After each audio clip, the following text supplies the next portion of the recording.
করেছেন আর সুদকে হারাম করেছেন। ওয়া আহাল্লাল্লাহুল বাইআ ওয়া হাররামার রিবা, আল্লাহ বলতেছেন আমি ব্যবসাকে হালাল করেছি আর সুদকে হারাম করেছি। ব্যবসাকে হালাল করেছেন কে? আওয়াজ দেওয়া লাগবে, কে? আর সুদকে হারাম করেছেন কে? কেউ যদি সুদকে হালাল মনে করে তাইলে ঈমান যাবে, থাকবে না যাবে? আল্লাহ হারাম করছেন। কে হারাম করছেন? সরাসরি কোরআনের আয়াত, একদম পরিষ্কার, কোনো ভেজাল নাই, অস্পষ্টতা নাই, পরিষ্কার ভাষা আল্লাহ বলছেন ওয়া হাররামার রিবা, সুদকে আল্লাহ কি করেছেন? হারাম করেছেন। তাহলে এই সুদকে যদি কেউ কোন রকম মনে করে এটা বেশ ব্যবসার মতোই, ব্যবসা যদি হালাল হয় সুদ খাওয়াও হালাল, সে যেটা আল্লাহ হালাল হারাম করলেন এটাকে যদি নিজের যুক্তিতে হালাল মনে করে আর নামাজ পড়া লাগতো না, সব শেষ। ঈমান থাকবে না যাবে? থাকবে না যাবে? চলে যাবে। আমি পারি না সেটা ভিন্ন কথা, ভালো করে ইয়াদ রাখবেন। শরীয়তের মূল নীতি, যে জিনিসটা হালাল এটাকে হালাল জানতে হবে, যেটা হারাম এটাকে হারাম জানতে হবে। বাকি আমি পারি না এটা আমার দুর্বলতা, আল্লাহ তুমি আমারে মাফ করো, আল্লাহ আমি পারতেছি না, ঈমান যাবে না। কিন্তু যে জিনিসটা আল্লাহ শরীয়ত হালাল করলো, শরীয়ত হারাম করলো, এটাকে আমি করি কিন্তু যেটা হারাম শরীয়ত করছে এটাকে হালাল মনে করে করি, তাহলে ঈমান চলে যাবে। হারামটা একজনে যদি হারাম মনে করেই করে ঈমান যাবে না, কিন্তু হারাম কোনো কাজ যদি কেউ হালাল মনে করে করে ঈমান থাকবে না যাবে? ভালো করে ইয়াদ রাখবেন। তাহলে সুদ খাওয়া হালাল না হারাম? আর ব্যবসা হালাল কে করছেন? আরো জোরে কে? এবার আপনি কত রকমের কথা বলতে পারেন যে হুজুর আমি সুদ খাই না, ইন্টারেস্ট খাই। সমাজে কিছু চালাক্যা মুসলমান আছে, এরা সুদের নাম বদলাই লিছে, সুদের নাম বদলাই রাখছে ইন্টারেস্ট। কি রাখছে? কি কয়? হুজুর আল্লাহ তো সুদ হারাম করছে, আমি তো সুদ খাই না, আমি ইন্টারেস্ট নেই। দেখছেন কেমন চালাক্যা মুসলমান। আচ্ছা নাম বদলাইলে কি জিনিস বদলেনি? জোরে মাতুকা, নাম বদলাইলে জিনিস বদলে? হ্যাঁ, কখনো বদলে না, কখনো বদলে না। আরেকটা নাম বদলাইছে, ঘুষেরও নাম বদলাইছে, ঘুষ। ওই দিন আমি এটার নাম জানছি, জানেননি আপনারা? সুদরে যে ইন্টারেস্ট কয় এটা তো জানেন। ব্যাংকে কি সুদ কয়? ব্যাংকে গেলে এটা আপনার ইন্টারেস্ট, ইন্টারেস্ট। আর ঘুষ, ঘুষ যেটা কোনো কাম কাজে আমরা ফাইল ফুইল আটকে গেলে পরে অফিসাররে ঘুষ দেই টেবিলের নিচ দিয়া, বলে আমার ফাইলটা এখানে অনেকদিন আটকে দিছে স্যার। তো স্যারেও বোঝে, স্যারে কয় এত ব্যস্ত আমি, এত ফাইল দেখবো কখন, আমার সময় দিতে হবে। যেই টেবিলের নিচ দিয়া একটা বান্ডিল ধরাইয়া দেয় তখন এই ফাইল চলা শুরু করে। এটারে কি কয়? ঘুষ, ঘুষ। এটারে কি কয়? জোরে খোকা। নামও চালাক্যারা বদলাই ফেলাইছে। সুদের নাম যখন বদলাইছে ঘুষের নামও বদলে যাক। কোরআনও তো ঘুষের কথা নাইছে, হাদিসে ঘুষের কথা আইছে, আমরা নাম বদলাইছি। নামটা জানেন এখানে কেউ? হ্যাঁ, না না, হাদিয়া না, হাদিয়া কইলে বুঝালায় জানি না আপনারা হয়তো, আমি একদম জাগা মতো গিয়ে পাইছি নামটা। এটার নাম হইল স্পিড মানি। কি মানি? মানি মানে কি? টাকা। মানি অর্থ কি? টাকা। স্পিড হলো দৌড়, যে টেকায় ফাইলটা দৌড়ায় এটারে কয় স্পিড মানি। এটা কি কয়? আর আমরা বুঝি ঘুষ। আমরা বুঝি এটা কি? ঘুষ। ঘুষের টেকায় ফাইল দৌড়ে না, এতক্ষণ ফাইল টেবিলে আটকা, কিন্তু যে টেকাটা টেবিলের নিচ দিয়ে দিলাম, যে ঘুষটা, এই ঘুষ দেওয়ার লগে লগে ফাইল দৌড় শুরু করছে। এজন্য ঘুষের নাম বদলায় রাখছে স্পিড মানি। স্পিড মানি, যে টেকায় দৌড়ায়। আমি বললাম নামটা রাখছে ও খুব একবারে জাগা মতো নাম রাখছে। এই যে নাম বদলাইলো জিনিস বদলে? যদি কেউ কয় নাম বদলাইলে জিনিস বদলে, তাইলে আমি তারে বলবো কালা কুত্তারে কালা ছাগল কইয়া জব করে খাইলাম।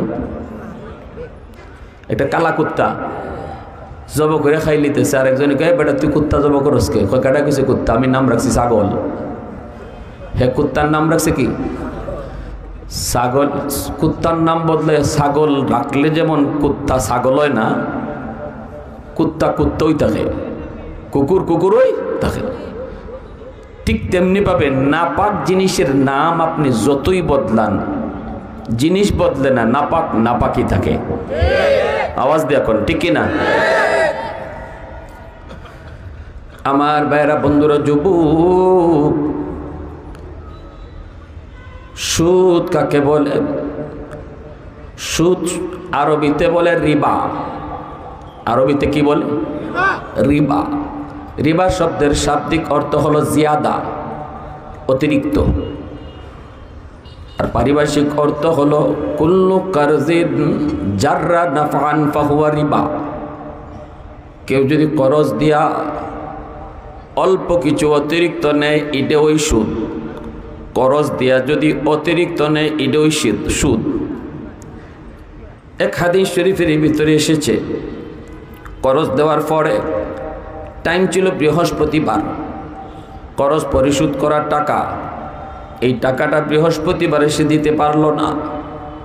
আয়া যদি কয় ভাই আমারে আর 2টা দিন সময় দেন, আমি আপনার কাছ থেকে নিয়েছিলাম 10,000, 2 দিন যদি বাড়ায় দেন তাহলে আপনারে দিব আমি 11,000, কারণ টাইম মতো যেহেতু কর্জার টাকা দিতে পারছি না, 2টা দিন যদি বাড়ায় দেন তাহলে আপনার একটু বাড়ায় দিব। হাদিস শরীফে আসছে এটা রিবা, এটা সুদ। এটা কি? আল্লাহর নবী, রহমতের নবী, তিনি সুদ যে জিনিসটা নবীজি ব্যাখ্যা করে বুঝাইছেন, সুদের ব্যাখ্যা বিভিন্ন হাদিসের মধ্যে পাওয়া যায়। এক হাদিস শরীফে রাসূল বুঝায় গেছেন, একই জিনিস, মূল কথা একই জিনিস যদি বদলা বদলি হয় তাহলে সমানে সমানে নিতে হবে, 1 জাররাও বেশি নেওয়া যাবে না। স্বর্ণের বদলা স্বর্ণ, গমের বদলা গম, জবের বদলা জব, টাকার বদলা টাকা, একই জিনিস যদি নিতে হয় তাহলে সমান সমানই নিতে হবে, বেশি নেওয়া যাবে, নিলেই এটা সুদ, নিলেই। করজ টাকা দেওয়ার পর কেউ যদি একটু বেশি নেয় তাহলে এটা সুদ। করজের জায়গায় টাকা দিছি, করজ দেওয়ার মধ্যে শরীয়তে দানের চেয়ে 18 গুণ বেশি সওয়াব রাখছে। করজ দেওয়ার জোরে হোকা, দান থেকে সওয়াব কম না বেশি? 18 গুণ বেশি সওয়াব। কেন? দান করলে সওয়াব কম, করজ দিলে সওয়াব বেশি। প্রশ্ন করলে আল্লাহর নবী জবাব দেন, করজ ওই মানুষটাই নেয় যেই মানুষটা ভিক্ষা করতে পারে না, যেই মানুষটা সওয়াল করতে পারে না। করজ তো ওই মানুষটাই চায় যার সম্মান আছে, আত্মমর্যাদা আছে, সে একজনের কাছে সওয়াল করবে না, ভিক্ষা চাইতে পারে না। অতএব এমন সম্মানী মানুষের সম্মান যে আপনি রক্ষা করছেন করজ দিয়া, এজন্য আল্লাহ পাক দানের চেয়ে এই করজের মধ্যে সওয়াব বেশি রাখছে। কিন্তু আমাদের সমাজে কিছু মানুষ করজ দেওয়ার পর করজের টাকা টাইম মতো দেয় না। টাইম মতো করজের টাকা না দেওয়ার কারণে করজ দেওয়া বন্ধ হয়ে গেছে, কর্জা দেওয়া বন্ধ হয়ে গেছে। কারণ কর্জা টাকা পরে তোলা যায় না, এই রোগটাও আমাদের মাঝে আসেনি না নাই? টাইম মতো যদি কর্জা টাকা আমরা পরিশোধ করে দিতাম তাহলে আরেকবার সে কর্জা দিতে ভয় পাইতো না। কিন্তু ভয় পায় 1 জন না 2 জন না 5 জন, যে কয়জন রে কর্জা দিছে আজও পর্যন্ত টাকা উঠে না। আর এইদিকে সুদের ব্যবসায়ীরা সুদের ব্যবসা গরম করছে, কারণ করজ দেনেওয়ালারা করজ তো দেয় না। এইদিকে সুদের ব্যবসায়ীরা টাকা নিয়ে বৈশা রইছে, আও আমার কাছে আও, আমার কাছে আও। আইলেই কয় 10,000-এ 12,000, 15,000-এ 20,000, 20,000-এ 25,000। 20,000 40,000 এইভাবে সেই সিস্টেম ফালায় ফালায় করে। সুদের ব্যবসা সমাজের মধ্যে ওই মানুষরাই করে যাদের ক্ষমতাও আছে, টাকাও আছে, ক্ষমতাও আছে, টাকাও আছে, কচকচে টাকা, আবার ক্ষমতাও আছে, বাজারও আটকাইয়া দোকানও বানতে পারবো, ঠ্যাংটার মধ্যে দুইটা লাগাইতে পারবো। এই ধরনের ক্ষমতা যাদের আছে এরাই সুদের ব্যবসা করে। দুইটা জিনিস লাগে, টাকাও লাগবো, ক্ষমতাও লাগবো। তো আমরা যারা বালা মানুষগুলো যখন কর্জা দেওয়া বাদ দিলাইছে, কেন লাগি বাদ দিছে? কারণ সুন খাইয়া জিব্বা ফুরছে। এখন দুধ দেখলে মাথা নাখা লাগিবা, সুন খাইয়া জিব্বা ফুরছে, এখন দুধ দেখলে ডরায়, দুধ দেখলে ডরায়। কারণ যে কয়জন কর্জা আগে দিছিল একজনের টাকাও ফেরত পাইছে না। টাইম যেটা আসিল, টাইম যাইতে যাইতে মাস যায়, বছর যায়, কর্জা টাকা আর পাওয়া যায় না। আর আমরাও মনে করি কিছু মানুষ কর্জা টাকা আনলে এটা আর দেওয়ান লাগে না, আমার হাত আইল হইছে, কাম শেষ, এটা আর দেওয়া লাগে না। মমিসিং এক জায়গায় এক বিষয়ে ওইরকম বয়ান করতেছি, বয়ান কইরা খালি আজ থেকে নামছি, খাওয়ানো আইছি। এমনি এক লোক আইসে, কয় হুজুর একটা হাসা কথা কইছেন, হুজুর একটা হাসা কথা কইছেন, হুজুর আমার কাছ থেকে বিপদ হইয়া 5,000 টাকা নিছিল। কয়দিনের কথা কইয়া? 15 দিনের কথা কইয়া। কয় হুজুর আজকে 15 মাস যায়, ফোন দিলে ফোন ধরে না, গড় গেলে বউ ঘুমাই দিছে। আমি শুনি বউরে কইতেছে, ঘুমাই দিছি, ঘুমাই দিছি, বুঝছেন নি? ঘুমাই দিছে, ফুলারে কইয়া দে ঘুমাই দিছি। গড় গিয়া পাই না, বাজারও পাই না, দোকানও পাই না, এভাবে যায়। আমি পড়ছি বিপদ। আমিও কোনো তো বালা মানে খুব সচ্ছল মানুষ না, পয়সাওয়ালা না হুজুর, আমিও তারে খুব মায়া করে দিছি, দেওয়াটাও আমার লাগে কষ্ট হয়েছে, তাও দিছি বিপদ থেকে উদ্ধার হোক। একদিন পাইছি বাজারও, চার দোকানও বন্ধুদেরকে লইয়া চা খায়। তা আমি কে খেলাম, বেটা তুই বিপদে পড়ছিলে, আমি দিছি, এটা কি আমার দোষ হয়েছে? আচ্ছা কত, এটা কি দোষ হয়েছে? টাকাটা দেলা ভাই, আমি বড় বিপদ আছে, না পারো আস্তে আস্তে দে, টাকাটা দিয়ালা। এমনি কইছে, এক মিয়া তুমি যেখানে মন চাই এখানে টেকা চাও, তোমার টেকা লইয়া আমি মরে গেছি? যারা টেকা না দেওয়ার চিন্তা, ভিতরে বাটফারি, এরা কিন্তু এই কথাটাই কয়, আমি কি মরে গেছি? কয়নি না, কয় না? বেটা কয়, আমি কইলাম হুজুর, আমি হেরে কইলাম তুই কোন দিন মরবে বা এইটা ক, এর আগের দিন আইম, কথা ঠিক না নি? আমি কি মরে গেছি? কথা প্রসঙ্গে এই কথাটা, এতে কোন দিন মরবে ক, এর আগে তোরে বিরক্ত করতাম না, মরবার আগের দিন আইম। অত কথা কয় না।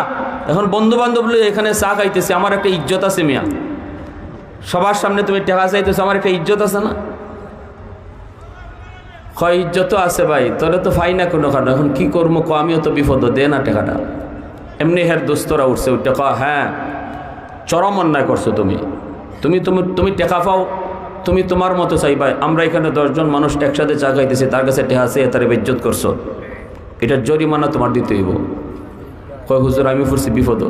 আমি বললাম ভাই আমি আমার ফাউনা টেকা চাইতেছি, জরিমানা আমি দিতাম। বলে হ্যাঁ জরিমানা তোমার দিতে হইব। কি জরিমানা কি দেওয়ার লাগবো? আমরা সকলের সার বিল তুমি দিবা। কয় ফাউনা টেকা চাইতে গিয়া সার বিল দিয়া জরিমানা দিয়ে আউন লাগছে আমার। এই যদি হয় আমাদের সমাজের চিত্র, তো ঠেকছে বেটা আরেকবার তোমারে কর্জা দিত, তুমি না আরেকজন আইব, যে মানুষটা কর্জার টাকা নিলে এ টাইম মতো দেলাইতো, এই মানুষটা বালা, এ বাটফার না, বাটফারি চিন্তাও নাই, কিন্তু এই বালা মানুষটা এখন কর্জা দিত না, ঠিক না নিজের? এখন কারণ সুন খাইয়া জিব্বা ফুরছে, তাল্লা ফুরছে, এখন দুধ দেখলে কিতা করে? ডরায়। কষ্ট হইতেছে আপনাদের? দোকানদার ভাইয়েরা আছে এখানে অনেকেই, এই জন্য তারা আমার এই বিষয় দিচ্ছেন যে হুজুরের লাজ্জার দিনে পাইছি দেই ডুই, ঠিক না নি?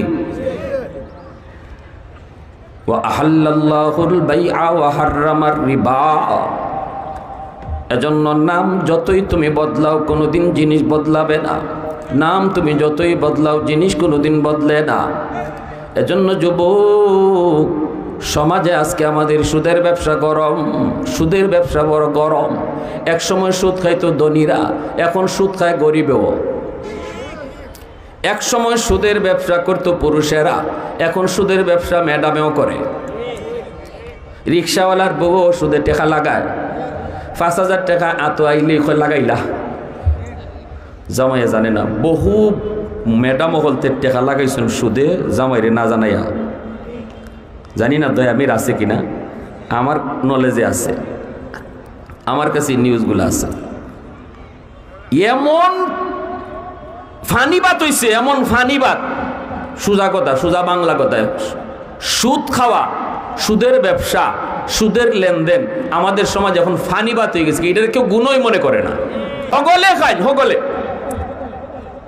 কের সম্মানী আর কে অসম্মানী, কে ধনী আর কে গরিব, কে বাড়িওয়ালা আর কে বাড়াইটিয়া, কে গাড়ির মালিক আর কে রিক্সার মালিক, সবে খাওয়া শুরু করছেন, কের বেটা আর কের বেটি। এজন্য যেই করে হারাম টাকা ঢুকতেছে এই করে রহমতের দরজা বন্ধ, যেই করে সুদের টাকা ঢুকতেছে এই করে রহমতের দরজা বন্ধ। হারাম টাকা ঘরে ঢুকতেছে, রহমতের দরজা বন্ধ, গজবের দরজা খোলা। যার কারণে ঘরে রহমত নাই, স্বামী স্ত্রীতে মিল নাই, ভাই ভাইয়ে মিল নাই, বাপ বেটায় মিল নাই, সুলাসুলি আর কিলাকিলি। প্রতিদিন হুজুরের কাছে পানি পড়া আর তাবিজ পড়া, হুজুরে দেন পানি পড়া, পানি পড়া খাম হয় না। কেন খাম হইব? হুজুরে যে পানি পড়া দিচ্ছেন এটা কোরআনে আয়াত পড়া ফু দিচ্ছেন। আল্লাহর কোরআনে আয়াত তোমার ঘরে ঢুকতে যায়, কোরআনের আয়াত গজবের দরজা দিয়ে ঢুকে না। যেই ঘরে রহমতের দরজা খোলা ওই ঘরে রহমতের দরজা দিয়া কোরআন তেলাওয়াত ঢুকে, ফু ঢুকে, তাবিজ পড়া ঢুকে। উলামায়ে কেরামের তাবিজ পড়া আর ফানি পড়া আমার ঘরে ঢুকবার দরজা পায় না।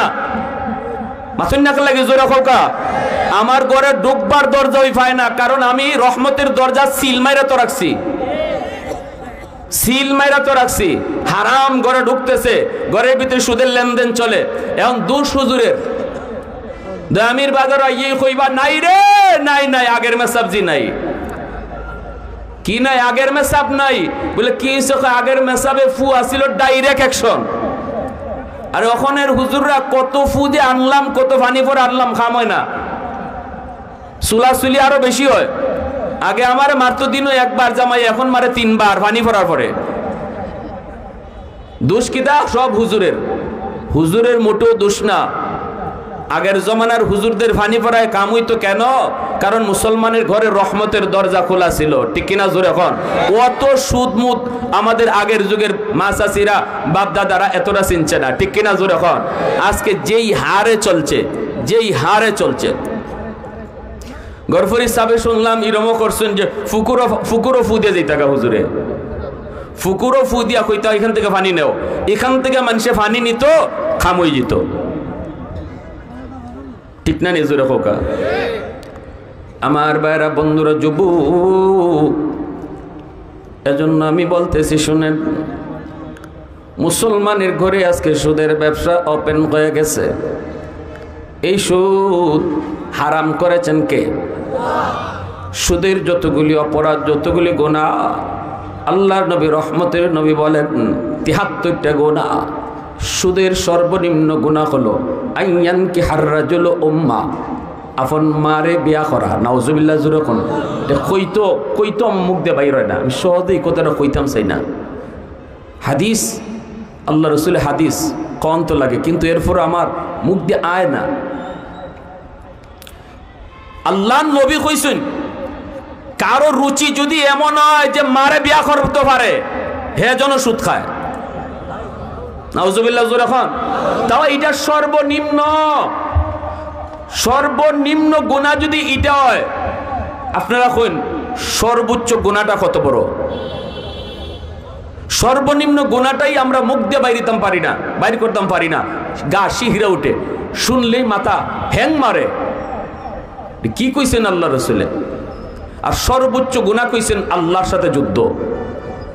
সুদকুর, সুদ হারাম জানার পরেও যে ইন্টারেস্ট কোক আর এই কোক আর হেই কোক যত নামই বানাক, যদি সে সুদ খায় অথচ ভালো করে জানে এটা হারাম, সে যেন আল্লাহর সাথে যুদ্ধে লিপ্ত হইছে। কার সাথে যুদ্ধ? আল্লাহর সাথে যুদ্ধ। আর সর্বনিম্ন হইছে এর লাগে মারে বিয়া করো, এর লাগে সহজ। নাউজুবিল্লাহ। আমার ভাইরা বন্ধুরা, যুবক শাস্তি যেগুলা রয়েছে, আল্লাহর নবী রহমতের নবী বলেন 3 ধরনের শাস্তি রয়েছে সুদখোরের জন্য।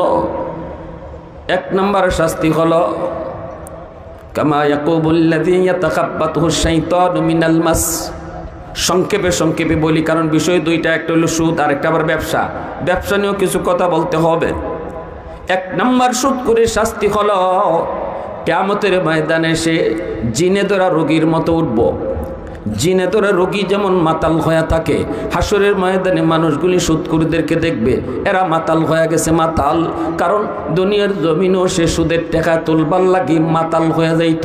সুদখোরের চোখে কোনোদিন রক্ত থাকে না, সুদখোরের অন্তরে কোনো মায়া থাকে না, সুদখোরের অন্তরে কোনো দরদ থাকে না। আল্লাহ পাক তার অন্তরকে শক্ত বানায় দেয়।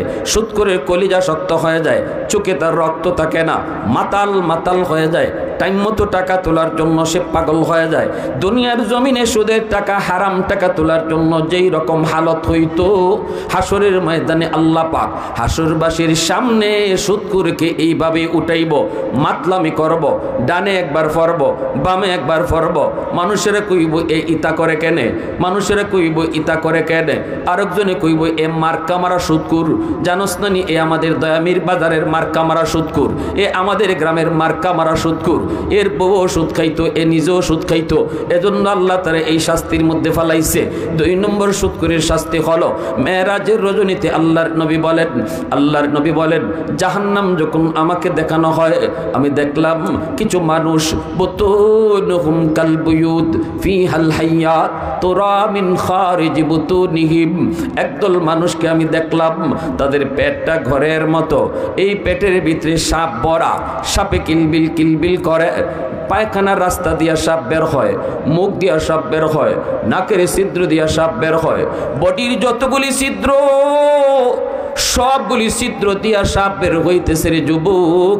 আল্লাহর নবী বলেন আমি দেখতেছি শাস্তি তো জাহান্নামে কত রকমের হয়, কিন্তু অপমানজনক শাস্তি, এই শাস্তিটা আমি একদল মানুষকে দেখলাম। আমি জিব্রাইলকে বললাম ভাই জিব্রাইল মান হাউলাই। জিব্রাইল বলেন হাউলাই আকালাতুর রিবা।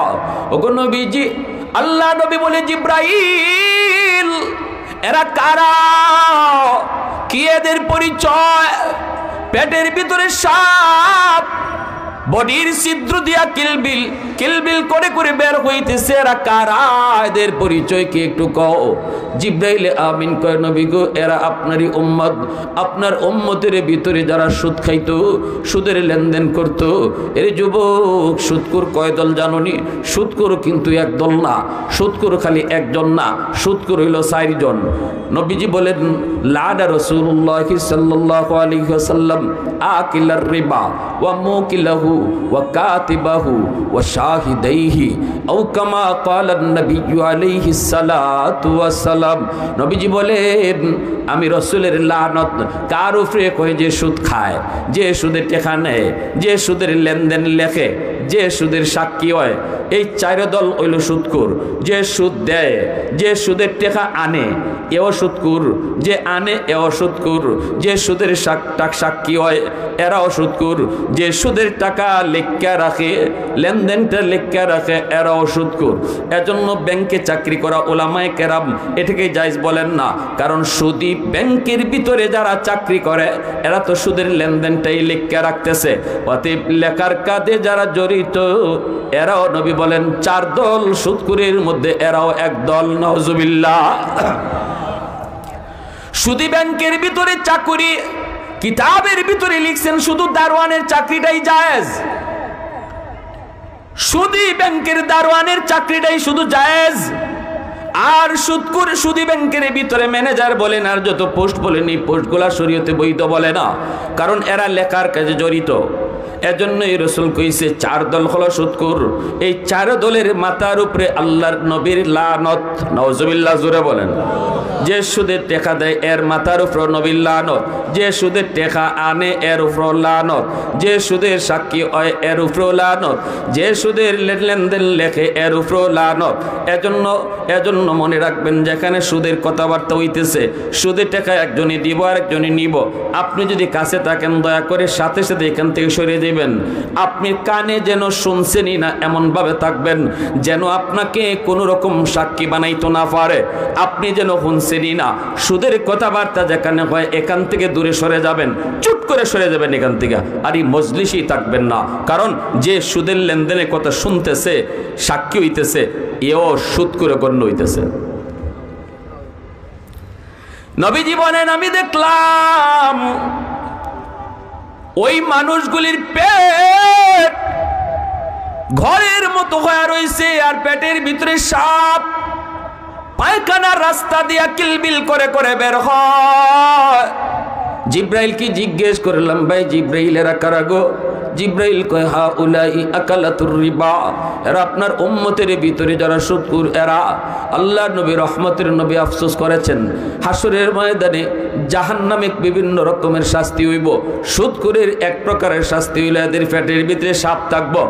আমি বাস্তবে একটা ঘটনা আপনাদেরকে বলি রে যুবক, আমাদের হবিগঞ্জের কোনো একটা বাজার, নাম বলবো না, নাম বললে আপনারা চিনে ফেলবেন। নাম আমি বলি না, কখনো নামটা বলি না। আমার দাদাদের জবানে শুনেছি, ওই বাজারে একজন মার্কা মারা সুদখোর ছিল, অনেক ব্যবসা, অনেক টাকার মালিক ছিল, অনেক পয়সা করছে। বর্তমানে তার কিছুই নাই, বর্তমানে তার আওলাদ এরা একদম ভিক্ষা করে, একদম ভিক্ষা করে। এটা আল্লাহরই কথা, এটা আল্লাহর কথা। ইয়ামহাকুল্লাহুর রিবা ওয়া ইউরবিস সাদাকাত। আল্লাহ পাক কয়, শোনো, সুদে যারা ব্যবসা করে, সুদে যারা লেনদেন করে, তোমরা দেখতেছো এরা টাকা অনেক বাড়ে, রাতারাতি আঙ্গুল ফুলে কলা গাছ হয়। তুমি দেখতেছো সুদ খাইয়া টাকা বাড়াইতেছে, আর আমি আল্লাহ দেখতেছি সুদখোরের টাকা কমতেছে, সুদখোরের সম্পদ কমতেছে। আমি আপনি দেখি সুদখোরের সম্পদ বাড়ে, আর আল্লাহ বলেন আল্লাহ দেখতেছেন কমে। এবার আপনারা আমারে বলবেন, আমাদের দেখা ঠিক না আল্লাহর দেখা ঠিক? আওয়াজ আসতে হইছে, জোরে বলেন। প্রশংসা করব কার? মালিকের নাম আওয়াজ দিয়া কার? ওয়াহদাত। আল্লাহ পাক রব্বুল আলামিন কয়, ব্যবসা করলে আমি আল্লাহ সম্পদ বাড়াই, দান করলে সম্পদ বাড়াই, যাকাত দিলে আল্লাহ সম্পদ বাড়ায়, দান করলে আল্লাহ সম্পদ বাড়ায়। কিন্তু সুদ খাইলে আল্লাহ সম্পদ কমায় দেয়। সুদ করে টাকা যদিও তুমি দেখো বর্তমানে বাড়ে, কিন্তু আল্লাহ পাক কয় কমে। এজন্য আমি যেই সুদ করে কথা বলতেছি, তার জমানায় সে ছিল অনেক টাকার মালিক, হয় তার জমানায় সে ফকির হবে, নতুবা তার ফোলার জমানায় সে ফকির হইব, নতুবা তার নাতির জমানায় সে ভিক্ষার জলি নিয়ে ঘুরব। এটা আল্লাহর কথা। কার কথা? জোরে বলেন কার কথা? আরো জোরে বলেন কার কথা? এ যুবক,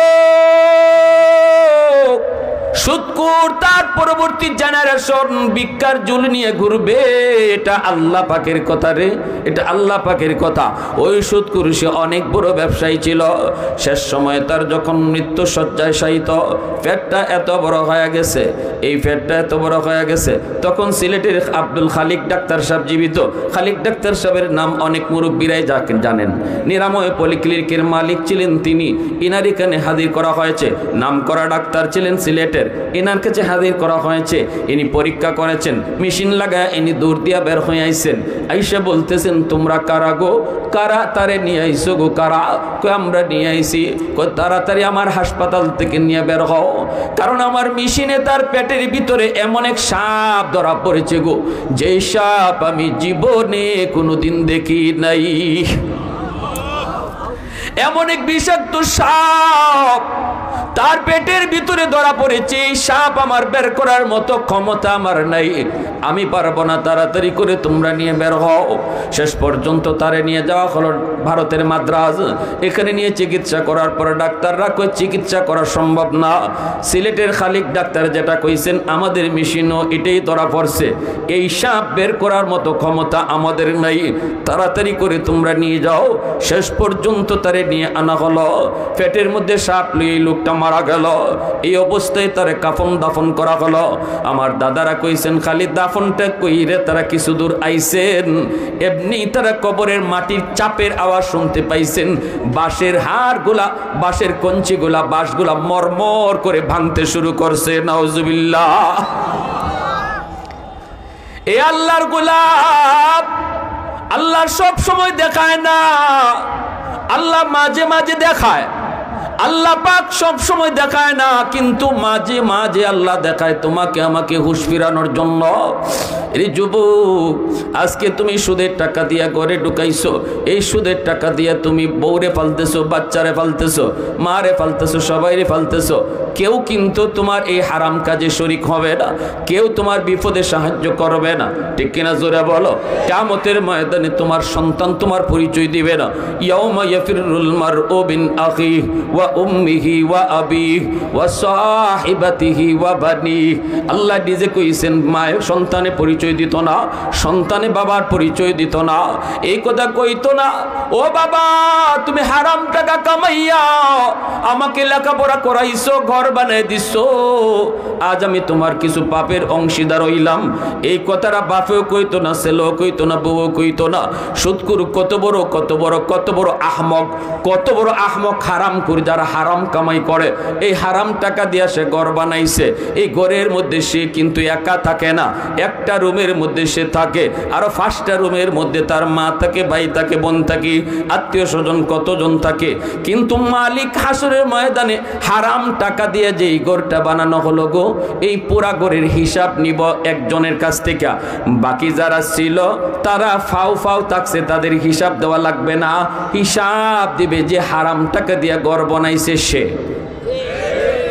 পাতিল ভরা চাউল, এক পাতিল ভাত রান্না করা হলো, সুদের টাকা ঘরে ঢুকাইয়া ওই হারাম টাকা দিয়া যদি আমি চাল কিনে আনলাম, ওই চাউল দিয়ে এক পাতিল ভাত রান্না করা হলো।